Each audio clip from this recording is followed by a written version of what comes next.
السلام عليكم ورحمة الله وبركاته أصحابتي دمانتين ملك عالم كتك جوجتان بس كسون قد وناكسن waxaan idin rajeynayaa khayr iyo barwaaqo waxaan maqli jiray qofka malaha dhagtiisa iyo afkiisu isma maqlaan inkastoon videogan wada daawado yara dheer yahay haddana waxaan jeclaystay bal inta yar ee muhiimaddu ay tahay inaan idinla wadaago inteenanse muuqaalkan u gudagelin marka hore haddii channelku subscribe ku ahayn subscribe dheh wixii tala ahna qaybta commentiga igu dhaaf videogana like-ta ha ka iloobina bal haddaba qaybta u horeysa in jeclaystay caawa inaan faallada ka bixiyo aynu isla yara daawano aydan intee ka imaad عاد مندرة دقنتها لكن حافظوه وميل مندرة كيرفو اوكي لايك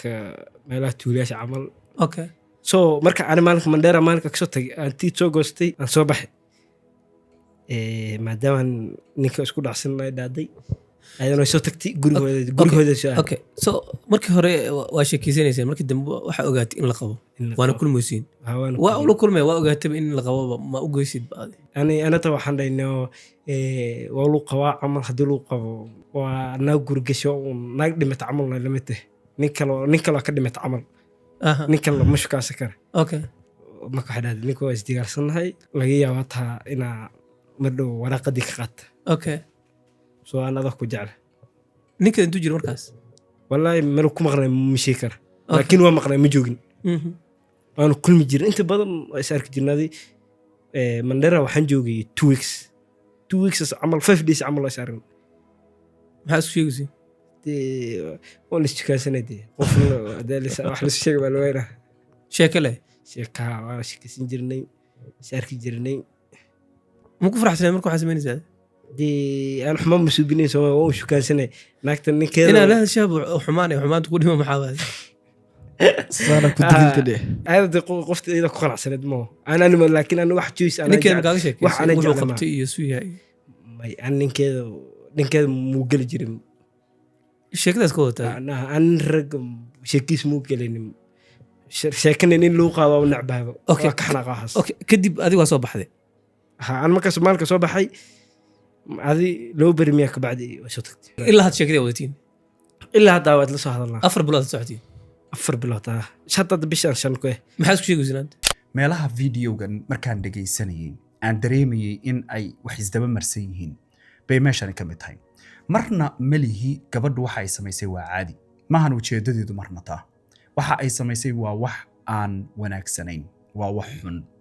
ma habboona in gabar la qabaa ay nin kale madadaaliso ama nin kale ay la sheekaysato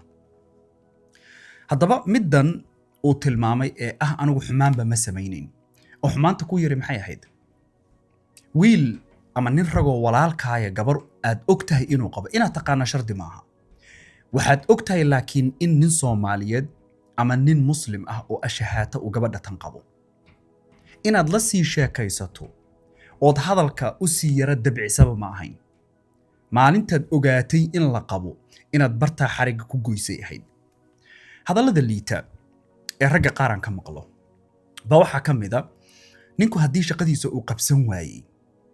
walga inaad maqasheen rag oranaya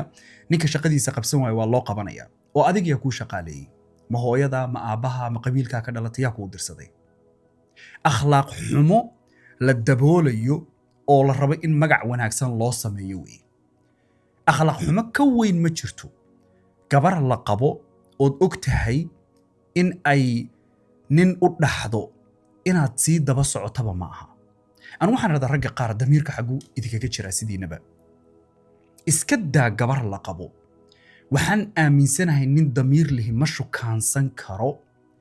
gabar nin ay shukaansan jirtay xataa uu yaqaan wax kale iska daa malaha waxaan radaa meelaha masayrka ugu badan malaha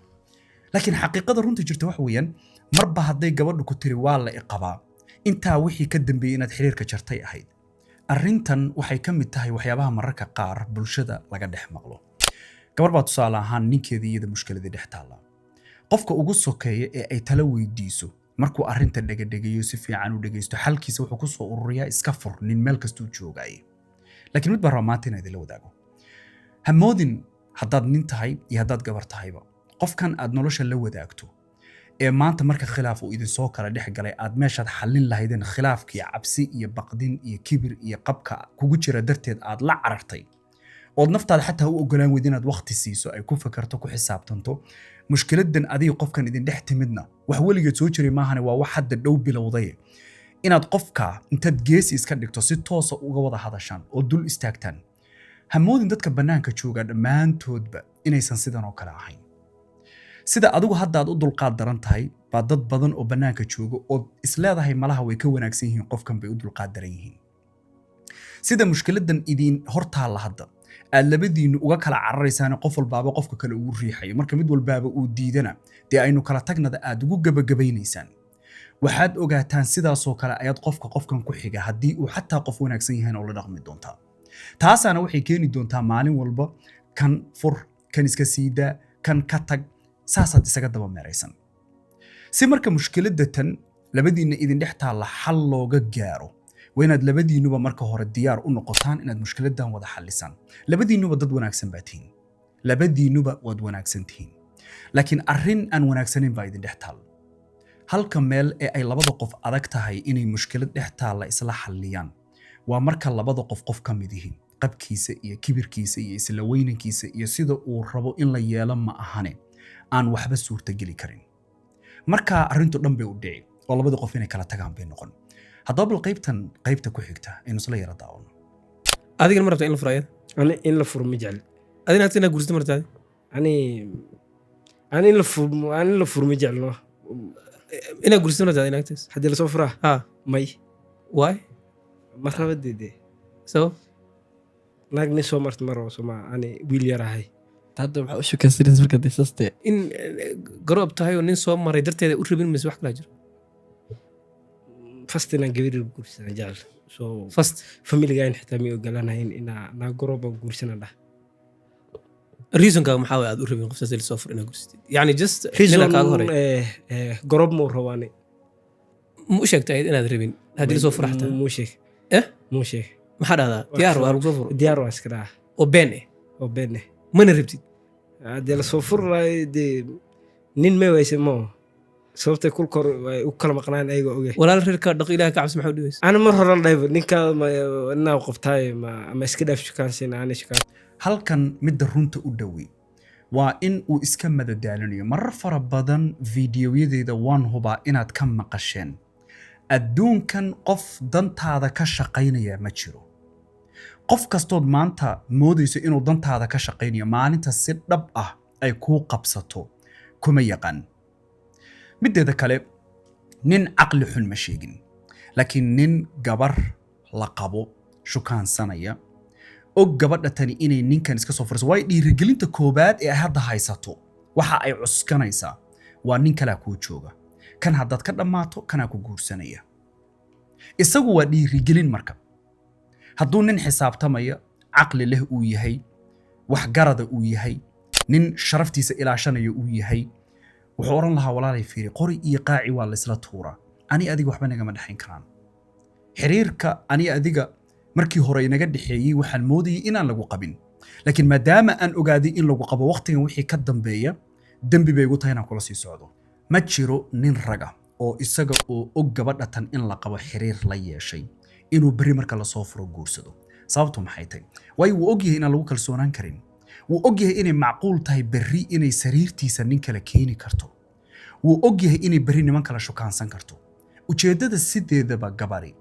ay nin ugu ogolaatay inuu shukaansada maxay tahay hadafka nin iyo gabar ka dhaxayn kara ee shukaansi markaynu ka hadlayno muxuu yahay wax kale ma ahan xaaraantaasu in ay dhici karto way iska muuqataa marka wayba adag tahayba inuu ninku kalsoonaado gabar shalay iyada oo la qabo uu la socday hadduu xataa guursado ka fakato ka hoos baxdana waxay u badan tahay 100% inuu gabadhaasi dhaqsa u furo tan dadku badi ay ku dagan yihiin baan sarabaa inaad la wadaago taas waxay tahay maadaama ninku uu jacayl markii hore muujinayay bay gabdho badani waxay moodaan ninkani inuu qabi doono nolosha cimrigooda inta ka dhiman laakiin taas run ma aha ragga qaar baa ujeedadooda dhanba ay tahay inuu ku dhadhamiyo kaliya inuu gurigaagu kaa soo dumay inaad dembi ku dhacday in adduunyadaadu kharribantay in reerkaagii aad dumisay in carruurtaadii aad aabbala'aan dhigtay waxaasoo dhan isagu ma kala jecla gurigaaga inuu kugu dhiirigeliyo way sahlan tahay inuu kaa soo saaro laakiin maalinkuu bannaanka ku keeno sida wiilkanba hadalkiisa ka cad ee uu warkiisa ku caddaystay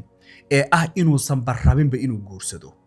bay ragga oo dhammi dareen ahaan iyo fakar ahaanba taagan yihiin. haddaba gabar kastoo rajo ka qabtay iyada oo la qaba nin shukaansanaysay waxaad ogaataa ninka hadda ku shukaansanaya dan weynkaa ma laha.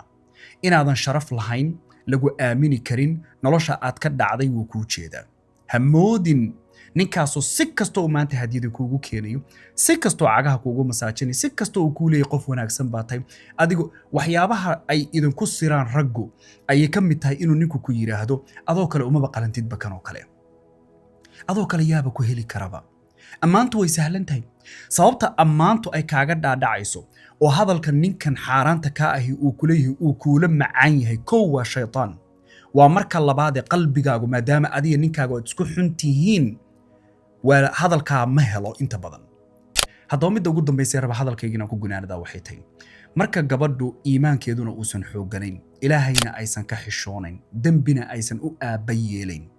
way sahlan tahay iyadiyo ninkeeda marka khilaaf uu dhex yimaado oo xoogaa hadalku u qallafsanaado oo arrin adagi ay jirto, in meeshanoo kale marka nin uu u hadal dabciyo oo u afmaceeyo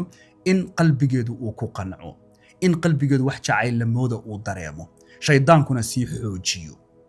tani waxay keentaa marka gabadhu inay moodo ninka hadda ilan khilaaf maadaama uu jiray waa la foolxuma, laakiin foolxuma meeshii ugu dambaysay bay ninkeeda ka dhex arki oo waxay moodaa ninka ka wanaagsan inuu jiro, laakiin nin walboo bannaanka jooga waa isagoo kale. waa hadba qofka bini'aadamka sidaad adigu uga keensato, sidaad adigu ula dhaqanto, sidaad adigu naftaada yeesho. haddaad naftaada u ogolaato in sidii la doono laga yeelo, wiilkan baa soo gabagabeeyey baan u malaynayaa, bannaankana keenay raggu dabciga iyo dhaqanka ay leeyihiin. si kastoo kuu madadaaliyo, si kastoo kuugu shukaamiyaba inuu gurigaa kaa soo dhex bixiyo, maalinku bannaanka ku keeno wuxuu ku leeyahay inuu gurigaa kaama soo dubin. waana runtii adiga unbaa eedda iskale. adiguna goor dambaad baraarugi doontaa oo ninkani uu kaa tegey, kii kalena aad kala dhammaateen. noloshaadoo dhan way adag tahay markiina saa ku jirto. naftaada dabaqabo, naftaada celi, naftaada xakamee. maalmo yar baad adduunkan joogtaa, maalmaha yar dunuub iyo macaasi iyo wax ilaahay uu noco ha ka buuxsan. waxaan hadda ka hor maqli jiray, haddaan mahmahdan khaldana waad sixi kartaane, hal booliyihi nirig xalaala ma dhasho. gabar la soo dhacay oo iyada oo xaaladeedu ay meel sagxadda nolosha ay taagan tahay oo qalbi jaban laga faa'iidaystay, way adag tahay in berrina si wanaagsan loo dhaqo. waana arrintii aan idiin soo sheegay ee ah way adag tahay inuu ku kalsoonaado. nin damiir leh, nin raganimo ay ku jirto, gabar shalayba iyada oo la qaba rag kale shukaansanaysay, way adag tahay inuu sii qabo, way adag tahay inuu si wanaagsan ula dhaqmo. weliba marka la murmuuba xataa ku caayi doonaa shalay sidaa iyo sidaasaad ahayd. maalintaa weye marka leebku uu wadnahaaga ku taagmi doono. waa maalinta aad shallayta dhaba shallayn doonto. haddaba intay goorgoor tahay ha laysdaba qabto. dhammaantiin intaynu muuqaalku xiga hadday nafteedu gaar dib ugu kulmin waxaan idinkaga tegayaa. wasalaamu calaykum waraxmatullaahi tacaala wabarakaatuh.